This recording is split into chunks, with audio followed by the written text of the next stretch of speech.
जी हाँ, नमस्कार दोस्तों, कैसे हैं आप लोग। आशा करता हूँ आप लोग ठीक होंगे। भोजपुरी गायक रमेश रसीमा जी का एक और ब्लास्ट का वीडियो सॉन्ग आप सबके बीच कल सुबह आ रहा है, बताएंगे आपको इस वीडियो में। लेकिन आप मेरे चैनल पर नए हैं और रमेश रसीमा जी को चाहने वाले फैंस हैं तो इस वीडियो को दिल से लाइक करके चैनल को सब्सक्राइब जरूर करें।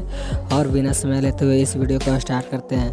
और आप लोग के बता दूं कि उस सॉन्ग का टाइटल था हाई रंगबाज जिला आरा के, जो 6 से 7 दिन पहले उस सॉन्ग आया था। और उस सॉन्ग को गाए हैं हमारे भोजपुरी गायक रमेश रसीमा और सृष्टि भारती। ड्यूट सॉन्ग है जो काफ़ी बवाल का सॉन्ग है।